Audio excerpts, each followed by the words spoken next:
दोस्तों कानपुर के अंदर एक अड्डा पड़ता है जिसको बोलते हैं बगिया क्रॉसिंग। मैं वहाँ पर एटीएम में गया और एटीएम से अपना पैसे निकालने लगा। इतने टाइम में वहाँ से ट्रेन गुजरी और मैं वहाँ पर वेट करने लगा।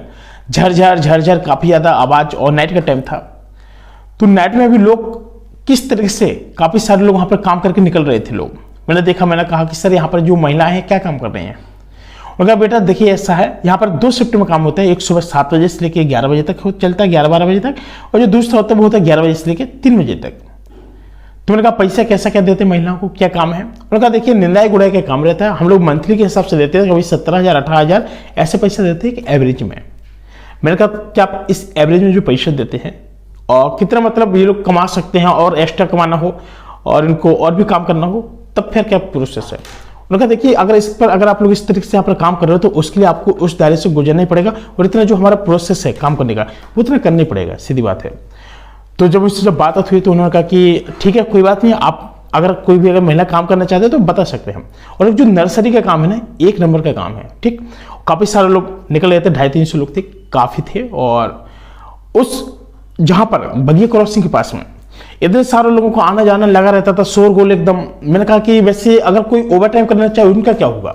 उन्होंने कहा देखो ऐसा अगर आप ओवर टाइम करना चाहते हैं ना तो मुश्किल से आपको 150 से 200 रुपये और बचेंगे। और मैं तो यही कहूँगा कि जैसे कोई महिला ज़्यादा काम नहीं कर पा रही है, नर्सरी में आए अपने पेड़ पौधा को गोड़े और उनको कुछ नहीं है, पन्नी रहती काफ़ी सारी, उनको कई सारे हज़ारों काम बढ़ जाएंगे, ठीक है। कलम आती है, कलम को काटना है, कलम को किस तरीके से उसको उगाना है, ग्रो करना है, किसी भी कलम को, ठीक।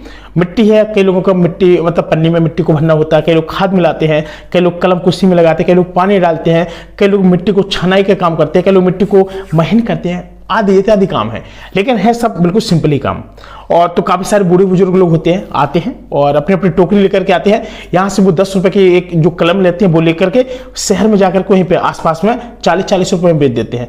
यानी सीधी सीधी बात कि जो एक नर्सरी वाला जितना नहीं कमा पाता, जो बीच का बंदा कमा करके चला जाता है। तो सीधी बात है कि अगर आप लोग इस टाइप के बिजनेस देखेंगे ना तो डेफिनेटली आप लोग भी बहुत अच्छे पैसे कमा सकते हैं। ये केवल उन्हीं लोगों के लिए बिजनेस है जिन लोगों के हाथ पैर नहीं चल रहे हैं, ठीक है।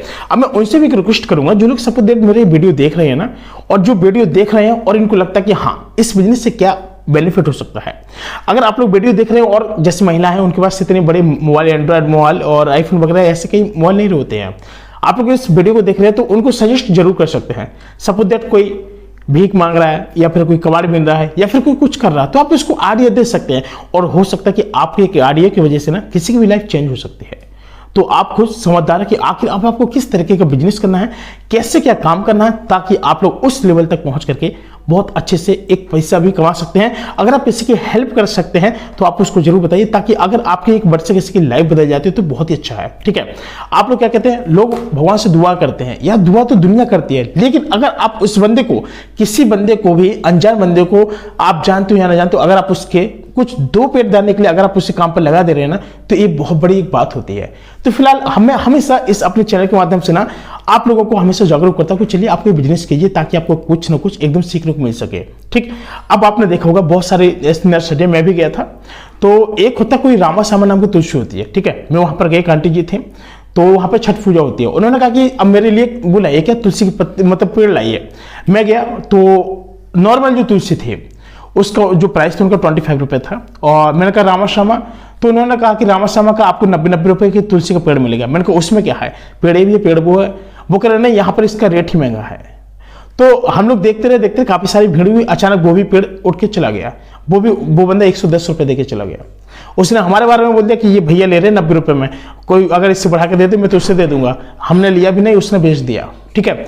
ये सारी जो चीज होती है ना, लोगों को बेचने के तरीके भी आना चाहिए। किसी भी चीज को ऑन द स्पॉट, जैसे कब किसी भी चीज की कम वैल्यू होती है तो उससे आप अधिक में बेच सकते हैं। वो कब, जब भीड़ अधिक हो। जब एक ही बंदा है आप उसी को महंगा देंगे तो वो कभी नहीं लेने वाले, वो कहेगा चलो हम कुछ और देख लेंगे। तो जो बिजनेस आइडिया आप यहाँ पे थोड़ा दिमाग लगाइए और इस बिजनेस को आप लोग बड़े आसानी से कर सकते हैं।